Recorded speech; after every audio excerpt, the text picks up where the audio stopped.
Welcome back to our little tour of the Oblivion houses rebuilt in Minecraft. This time we'll leave Leoween for the Chorrol house, Arbor Watch, and this time with the new features of version 1.8, being more realistic windows and tables, and most important and right in time for the stone house, the new stone bricks, which you can see I modeled the house from, along with the wooden planks. Now the original has many stone columns and stone layers as decorative elements, so I just used stone slabs for modeling these. And the original also has those out-protruding windows all over its front and sides. So here it is, the Chorrol house, with its rather standard medieval architecture, I think, like the whole town of Chorrol. And you also see I didn't use an overhanging roof, at least to the sides, only to the front and to the back.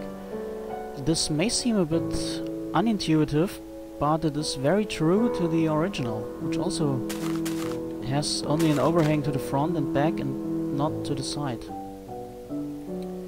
And here we have this small wooden extension with the chest underneath, which is actually a barrel and a crate in the original, and again with an out protruding window.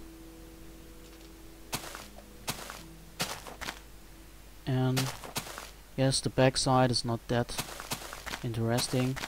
The original has a window here, but only on the outside, not in the inside, so I just left it away, because these windows are also only at the outside, but those are used.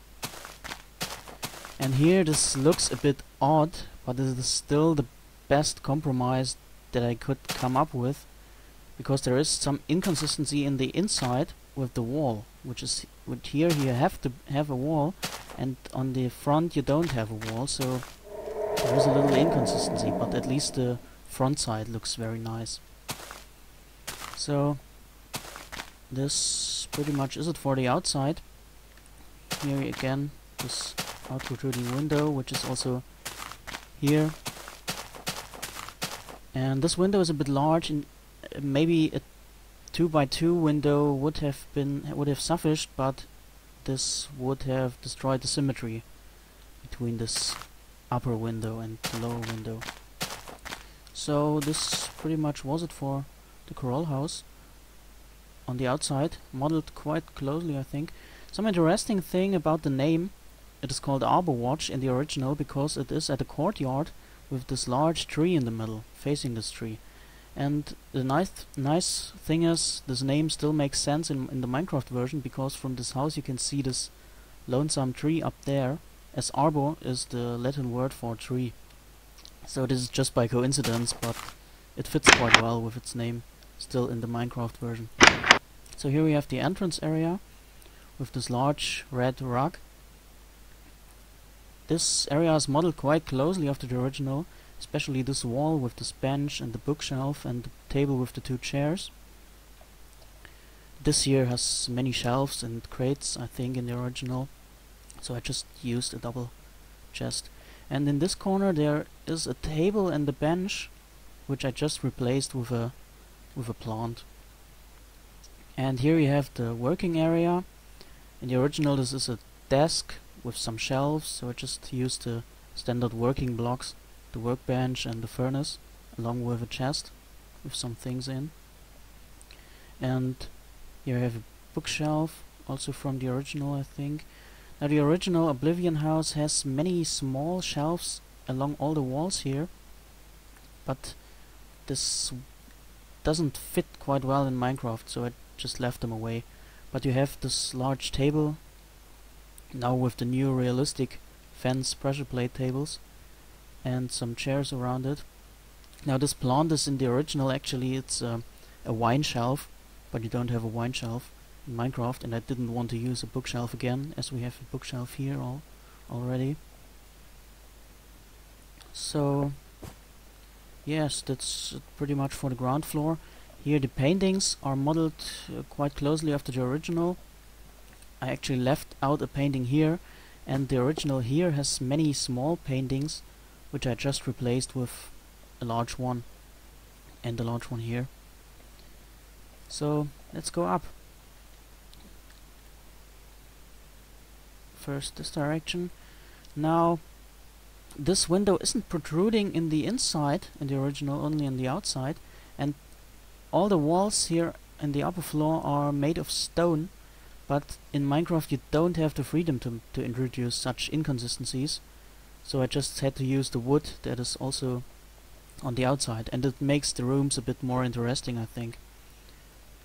So here we have the bedroom with this chest and bookshelf and this bench. This bench is actually some shelves with some chairs in front of them in the original, so I just used a single bench. We have this out protruding window where you can see the outside, and here we have the servants' quarters, which don't contain that many furniture, but well, it's servant quarters. It doesn't even have a window, but it has this candelier, a small candelier actually, also of course inspired by the original, which has candeliers in these rooms, and they fit quite well, I think. So let's see the main bedroom suite, which is here, and this is a really nice room with the shelf and sitting area and many paintings.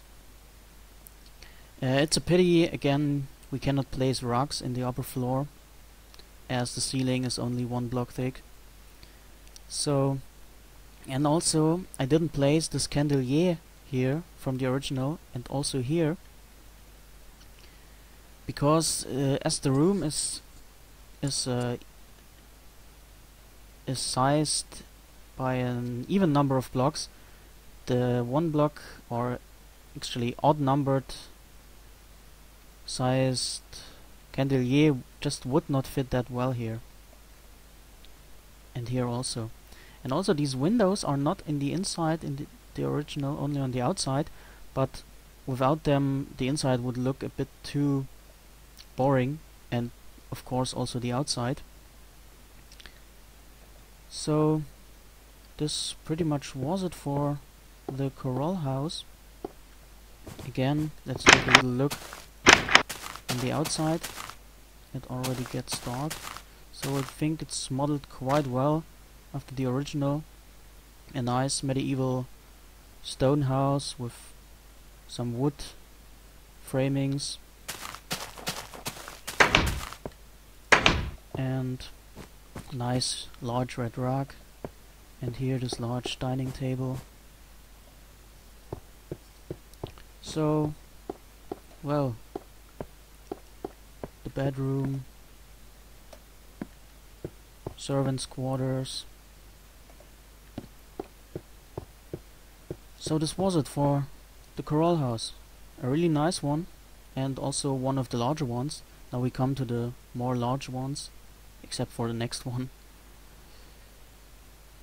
So yeah, next time I think we'll see one of the definite highlights of the Oblivion houses, which is the waterfront shack in the Imperial City. So see you next time, and good night.